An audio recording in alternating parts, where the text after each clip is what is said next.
Kabaru Segu, saya dari ND.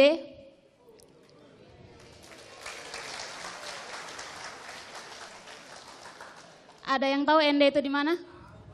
Tahu ya? Saya tidak tahu. Serius, dulu saya tidak tahu ND itu di mana. Saya tahu ada nama tempat yang namanya ND itu pas saya kelas 3 SD. Itu pun secara tidak sengaja. Karena lagi main sama mama tebak-tebakan kota gitu, yang keluar huruf E dan mama bilang ND. Saya, ND ada kok kota nama ND gitu kan. Terus kata mama saya, ada Pris, kau tuh orang ND, mama nih ND, kita orang ND gitu kan. Saya, ya karena saya masih kecil saya tidak melawan gitu kan. Cuman dalam hati kecil saya masih tidak percaya, memangnya ada ya kota nama ND gitu. Sampai akhirnya pas saya SMA saya dipindahkan sekolah ke ND. Di situ baru saya percaya, oh ternyata benar ada tempat nama ND di Indonesia ini. Dan yang menarik dari ND ini adalah tempat di mana Presiden pertama Indonesia, Bung Karno, pernah diasingkan pada tahun 1933 atau 1934. Saya lupa persisnya kapan soalnya saya belum lahir.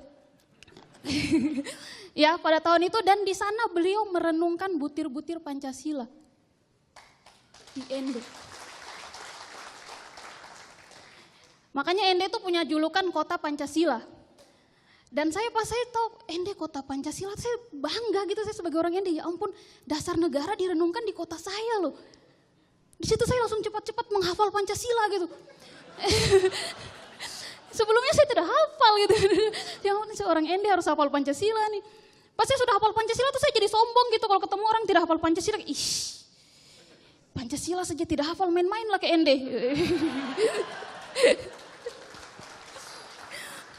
Ya saya orang ND itu ada di Flores, Nusa Tenggara Timur. Saya asli orang ND, cuman lahir dan besar di Kalimantan.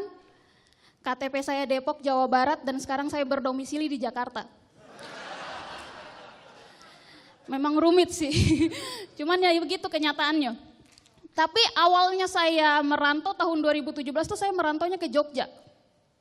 Dan saya beruntung sekali bisa merantau ke Jogja karena di Jogja itu walaupun gajinya kecil, biaya hidupnya murah. Murah sekali, jauh lebih murah dibanding Honduras.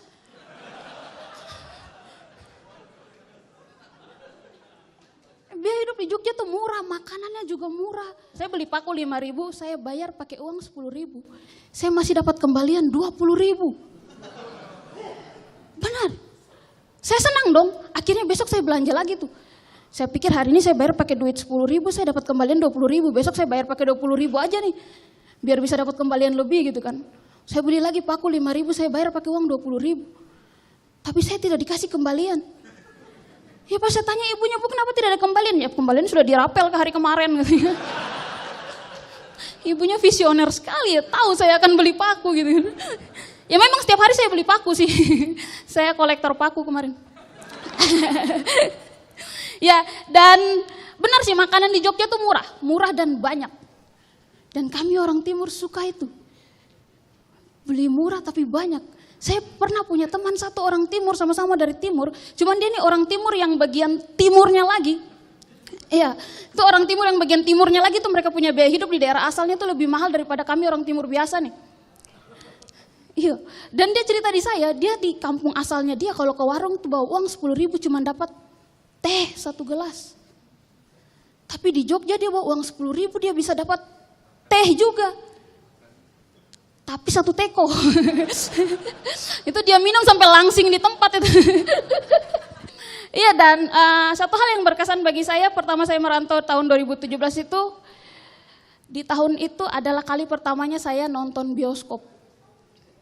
Ya, saya merantau ke Jogja itu tuh saya posisinya saya lagi kabur dari rumah. Saya kabur dan untuk sementara waktu saya harus tinggal di kos-kosan teman saya, numpang. Dan tinggal di kosan orang tuh tidak enak. Kunci kos cuma 1, kalau dia belum masuk kos saya tidak boleh masuk. Pernah tuh kejadian saya sampai tidur di luar kos gara-gara dia belum pulang. Itu saya pas mau tidur tuh saya ngantuk, saya menangis loh sampai ya ampun saya ini merantau gini amat ya. Padahal di kampung saya jangankan manusia, babi aja bisa tidur dalam rumah gitu loh. Babi tidur dalam rumah, saya yang tidur di kandang. Ya dan itulah pengalaman saya pertama di Jogja 2017 saya nonton bioskop pertama kali. yang ajak teman saya ini. Waktu itu dia bilang, Pris nonton bioskop lu, saya ada tiket murah nih. Ayo sebentar ya, saya ambil KTP dulu. KTP buat apa? Buat beli tiket toh. Iya, jadi dulu saya pikir beli tiket bioskop lu sama kayak beli tiket pesawat, harus pakai identitas lengkap gitu kan. Iya, ketawa kalian senang ya. Senang lihat orang timur kampungan gara-gara pembangunan yang tidak merata.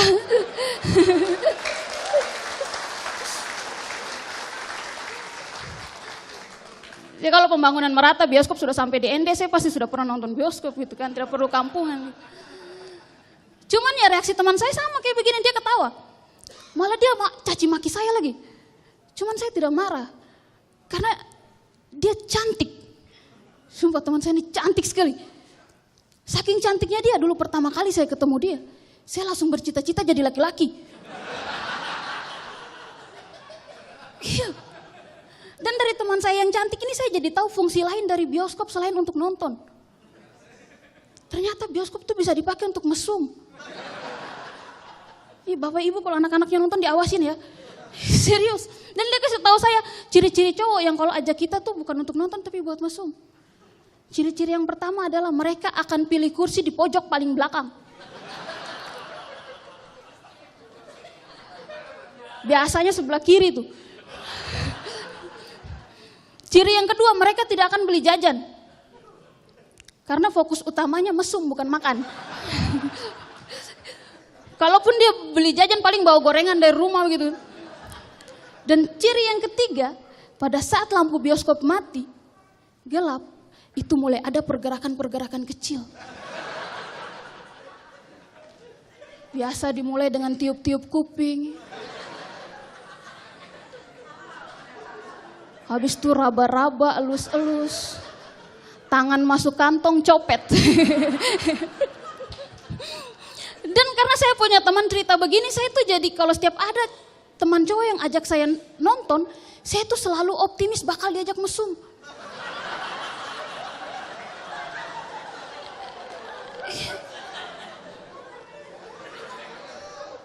Akhirnya kejadian tuh ada nih teman cowok ajak saya nonton ke bioskop gitu kan. Dalam perjalanan pikiran saya cuma ini sebentar lagi mesum nih. Gitu aja gitu. Sampai akhirnya di bioskop dia beli tiket, saya liatin aja dari jauh. Pas dia mau beli jajan saya larang. Wih, jangan dibeli jajan, jangan.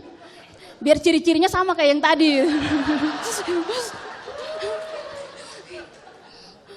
Akhirnya dia tidak beli jajan, kok bawa gorengan? Bawa, oke, sama gitu kan. Masuk bioskop, duduk. Di situ perasaan saya mulai tidak enak. Loh kok duduknya di tengah? Bro, kita tidak duduk di belakang saja, ke di pojok. Tidak, persis di tengah saja biar lebih enak itu lihatnya. Oh oke. Saya masih berpikir positif nih. Jangan-jangan di tengah juga masih bisa mesum. Duduk saya, lampu bioskop mati, gelap. Saya tunggu kok tidak ada pergerakan.